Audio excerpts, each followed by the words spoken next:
Hello दोस्तों, this is the day 5 of our countdown towards the BFM paper. ठीक है, तो यहाँ पर हम एक बहुत ही important topic of BFM that is importer exporter code number IEC number, इस पे डिस्कशन करेंगे। This is a very important topic, बार बार एग्जाम में इससे रिलेटेड क्वेश्चन आता है। ओके, तो what is this importer exporter number? This we have to see in this particular video.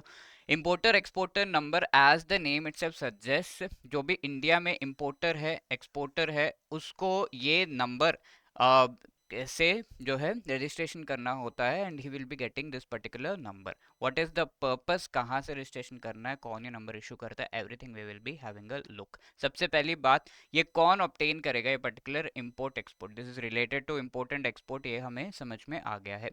जो भी पर्सन, इंडिविजुअल हो गया, firm as well as company, ठीक है, firm is like a generally a partnership, and companies act के तहत established company है जो कि एक्सपोर्ट एंड इंपोर्ट के बिजनेस में इन्वॉल्व है। वो पर्टिकुलर पर्सन, फर्म या कंपनी को ये import export code number obtain करना होता है। कौन ये कोड नंबर देता है? Director general of foreign trade, DGFT के द्वारा ये नंबर दिया जाता है इंडिया में। साथ में इसका पर्पस क्या है? एक रजिस्ट्रेशन नंबर है फॉर द कंपनी की। ये पर्टिकुलर इंपोर्ट एक्सपोर्ट करने के लिए ये कंपनी एलिजिबल है, एंड इसको हर एक डिक्लेरेशन और फॉर्म जो फिल करना है उसमें ये आईईसी नंबर डेफिनेटली कोट करना होता है। This are the two purposes of the IEC code.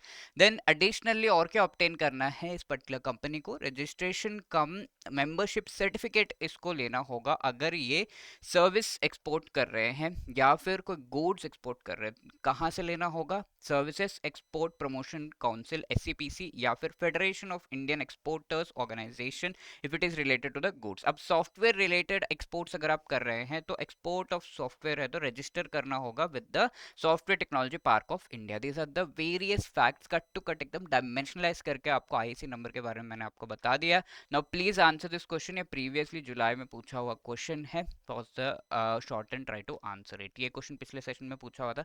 Parent bank, जो आईएफएससी बैंकिंग यूनिट को एस्टैब्लिश करने के लिए पेरेंट बैंक के पास मिनिमम कैपिटल उस बैंक को डेजिग्नेट करके कितना रखना होता है? तो $20 million is the right answer. Wishing you all the best, thank you.